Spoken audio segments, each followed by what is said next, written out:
अब मैं क्या करूं? एक ही तो सहारा था। अब मैं किससे मदद मांगू? फिर बिरजू शंभू को बिलक बिलक कर रोने लगा।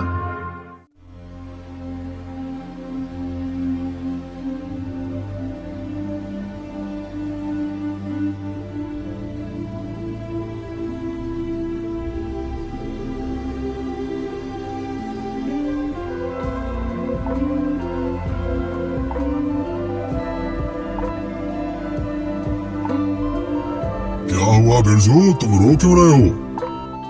अरे क्या बताऊं माधव सेठ, कड़कती धूप से बचने के लिए जरा सा पेड़ के नीचे क्या बैठ गया, मेरी आग लग गई।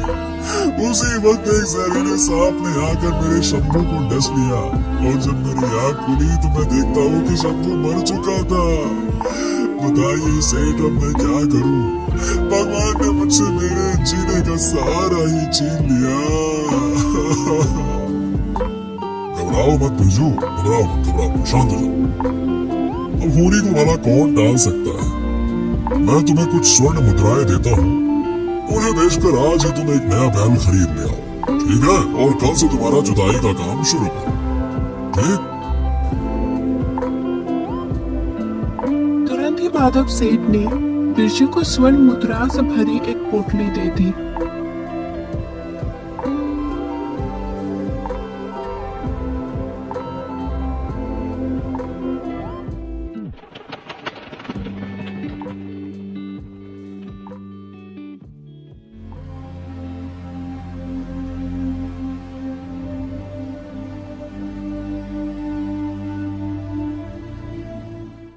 हाय हाय, मैं तो लुट गया, मैं तो मर गया। मैं क्या खाऊंगा और अपने बच्चों को क्या खिलाऊंगा? अरे ये सदानंद पेड़ के नीचे बैठकर रो क्यों रहा है? चलो जाकर देख लेता हूँ। क्या हुआ सदानंद, इतने जोर जोर से क्यों रो रहे हो? ऐसी कौन सी आफत आ गई तुम पर? अरे क्या बताऊं माधव सेठ, अरे परसों ही खेत में अनाज के बीज बो दिए थे, लेकिन आज आकर देखता हूँ तो सारे अनाज के बीज कबूतर और चिड़िया खा चुके हैं। अब दोबारा बीज बोने के लिए घर में बीज ही नहीं है, और ना ही खरीदने के लिए पैसे। और अगर इस साल फसल नहीं हुई तो मेरा परिवार क्या खाएगा? अब तुम ही बताओ मैं क्या करूं? और इसमें रोने की क्या बात है सदानंद? ऐसा करो कि तुम कुछ पैसे रख लो, ठीक है? और उन पैसों से अनाज के बीज खरीद कर दोबारा खेत में डाल दो। और याद रहे, जब तक फसल पैदा होके काटने नहीं आते तब तक उसकी देखभाल करोगे, ठीक है?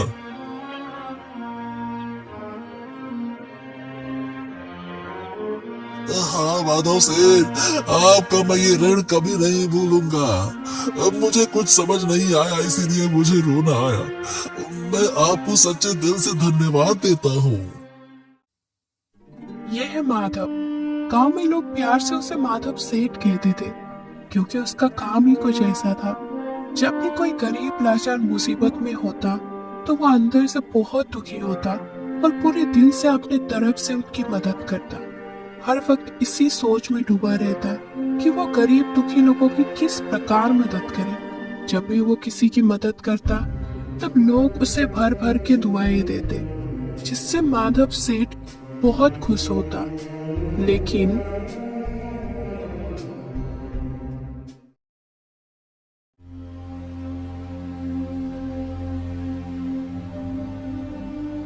अरे सुना है कालू सेठ, वो गांव का माधव सेठ आजकल बहुत ही ज्यादा दान पुण्य कर रहा है। अपने आप को बहुत बड़ा समझ रहा है। 4 पैसे के आ गए खुद को राजा महाराजा समझ रहा है।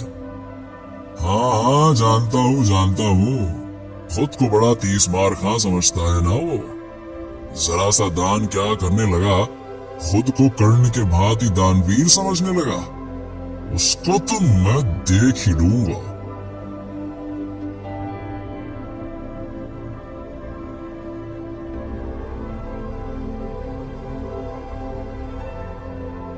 फिर कालू सेठ उस इलाके के डाकू गंगा सिंह को माधव सेठ को मारने की सुपारी दे दी।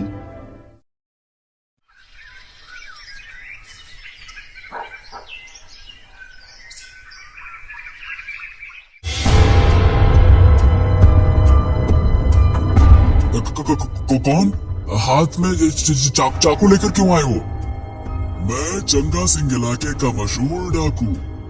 50-50 कोस दूर जब रात में बच्चे रोते हैं ना, तो उनकी माएं मेरा नाम बताती हैं कि सो जा, नहीं तो चंगा सिंह आ जाएगा।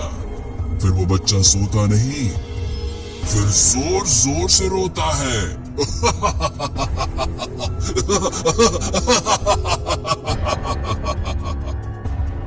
अरे चंगा सिंह, भला तुम मुझे ये सब बातें क्यों बता रहे हो? अरे अभी मर ही जाओगे तो मरने से पहले बता देता हूँ। दरअसल गांव के कालू सेठ ने तुम्हें मारने की सुपारी मुझे दी है। तुम बड़े अच्छे अच्छे काम जो करते हो ना, गरीब लोगों की मदद करते हो, ये सब उसे अच्छा नहीं लगता। इसीलिए वो तुम्हें मार के अपने रास्ते का कांटा निकाल रहा है, समझे? अब मरने के लिए तैयार हो जाओ।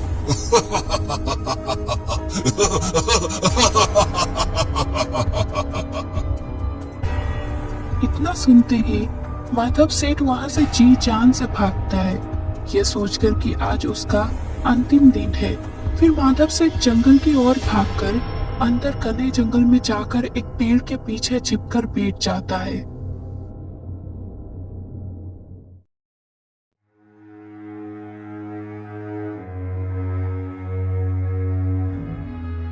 अरे ये कौन है जो पेड़ के नीचे बैठकर रो रहा है? कोई मनुष्य बड़ी मुसीबत में लगता है। चलो चलो उसे जाकर रोने का कारण पूछती हूँ।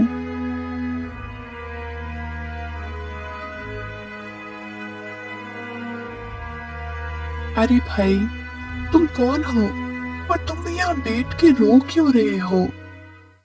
मोरनी बहन, मेरा नाम माधव है और मैं पास के ही गांव में रहता हूँ। वहाँ मेरे दादा परदादा की जमीन है।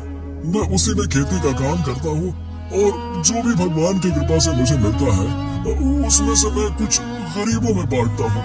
जब भी कोई मेरे पास मदद मांगने आता है तो मैं उसकी मदद करता हूँ। इस प्रकार माधव सेठ अपनी पूरी कहानी मोरनी को बताता है। माधव की ये बातें सुनकर मोरनी बहुत दुखी होती है। अरे माधव भैया, घबराने की कोई बात नहीं है। यहाँ से कुछ ही दूरी पर गगनगिरी पर्वत पर एक तपस्वी बाबा रहते हैं। मैं तुमको वहाँ लेकर जाती हूँ। वो जरूर कुछ ना कुछ तो समस्या का हल निकाल ही देंगे।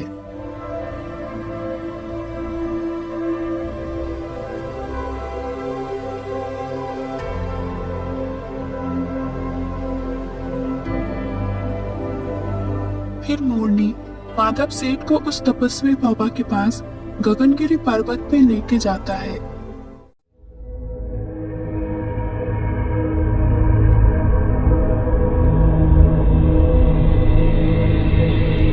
बाबा, आंखें खोलिए बाबा, आपके चरणों में एक मनुष्य सहायता मांगने के लिए आया है। उठिए बाबा, आंखें खोलिए बाबा।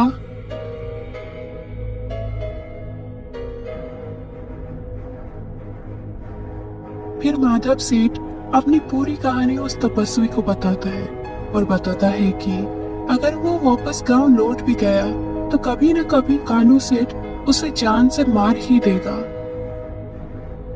हे गुरुदेव, मेरा मार्गदर्शन करिए। मैं तो सच्चे मन से गरीबों की मदद करना चाहता हूँ, लेकिन समाज में कुछ ऐसे लोग हैं जो ऐसा करने से मुझे रोक रहे हैं। अब मैं क्या कर सकता हूँ? सुनो बेटा, भगवान हर मनुष्य को उसके कर्मों का फल देता ही देता है। जिसके नसीब में जो कुछ भी लिखा है वो उसे भुगतना ही पड़ता है, और जिन जिन को भी कुछ मिलने वाला है वो उन्हें मिल ही जाता है। अगर तुम्हें जरूरतमंदों की मदद करना ही है तो मैं तुम्हें एक वरदान देता हूँ, जिससे कि तुम एक चमत्कारी तोते के रूप में बदल जाओगे। लेकिन याद रहे, इस काम में भी तुम्हें बहुत सारी कठिनाई आ सकती है। तुम्हें उनका सामना करना पड़ेगा। ऐसा कहकर तपस्वी उसे एक चमत्कारी तोते में बदल देता है। फिर वो चमत्कारी तोता तपस्वी का आशीर्वाद लेकर गांव की ओर निकल पड़ा।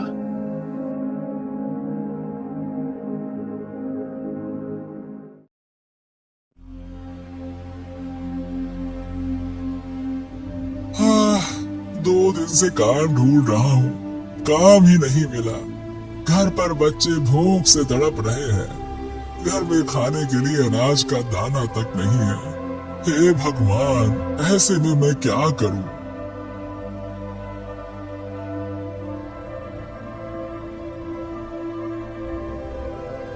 ये बेचारा तो बहुत दुखी है, उसकी मदद करनी ही चाहिए। इतना कहकर वो चमत्कारी तोता कुछ सोने के सिक्के उस आदमी के पास छोड़कर चला जाता है। अरे, इतने सारे सोने के सिक्के ये कहां से आए? लगता है भगवान ने मेरी सुन ली। हे भगवान, आपका लाख लाख शुक्र है, आपने मुझे और मेरे परिवार को बचा लिया।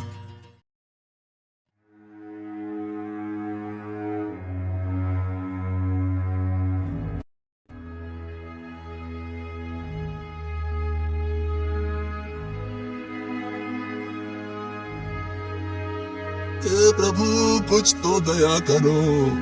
आज भी एक भी मछली जाल में नहीं फंसी।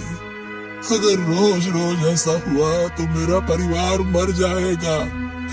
अब आप ही कुछ मेरी मदद करो। तभी पेड़ पर बैठा चमत्कारी तोता ने बहुत सारी मछलियाँ और स्वर्ण मुद्राओं से भरा एक पोटली दे देता है। अरे वाह, ये तो चमत्कार हो गया। लगता है भगवान ने मेरी सुन ली। जल्दी से जाकर घर में बता देता हूँ।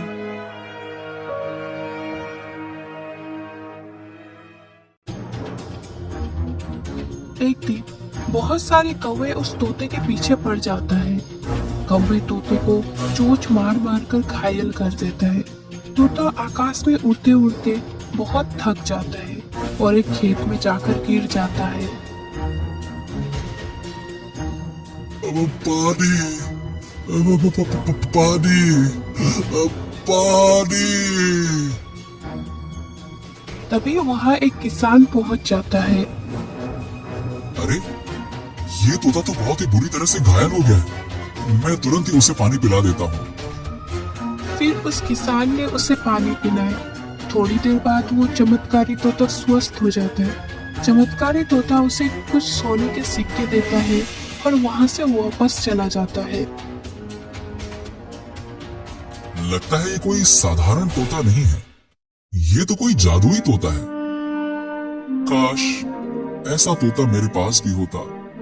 दिन रात काम करने की नौबत ही ना आती। सारी गरीबी एक पल में ही मिट जाती। फिर मैं जिंदगी भर आराम से बैठ जाता।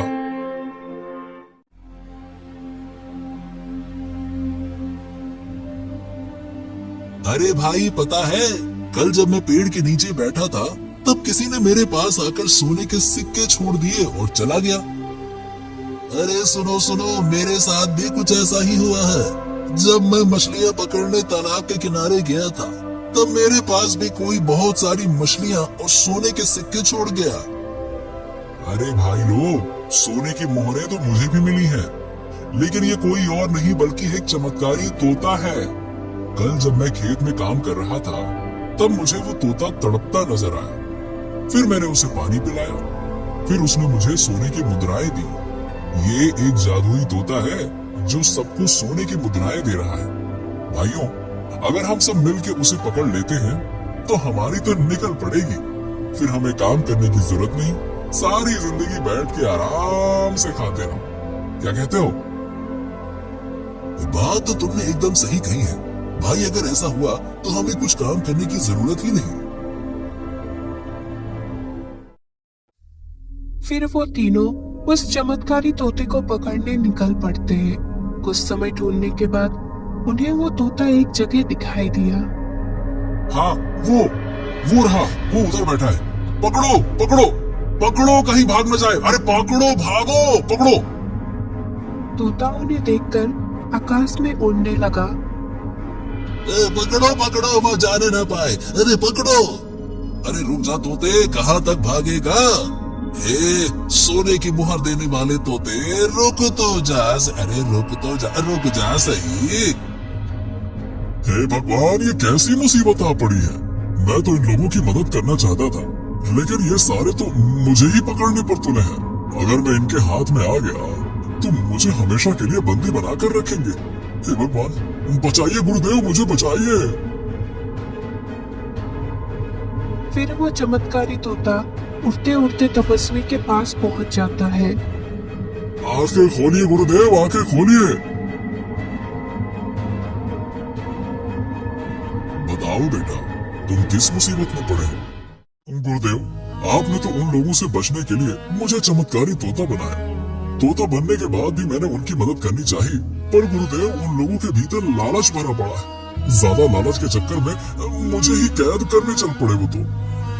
देखा, मैंने तुम्हें पहले ही बता दिया था कि तुम्हें बहुत सारी मुसीबतों का सामना करना पड़ सकता है।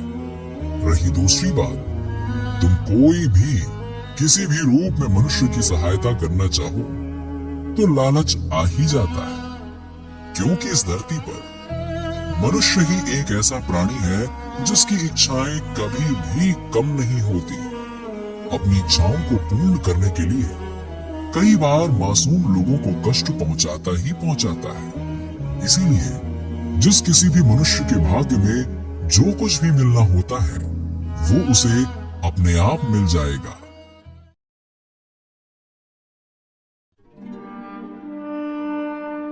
फिर तपस्वी उसे उसके मूल रूप में लाते हैं। माधव सेठ अब समझ चुका था कि इस धरती पर जिस किसी के नसीब में जो कुछ भी लिखा है वो उसे मिल ही जाएगा। उसे चिंता करने की कोई बात नहीं है और उसे अपने कर्म करते रहना चाहिए। उसी दिन से माधव सेठ अपने घर वापस न जाके तपस्वी के चरणों में सेवा करता रहा।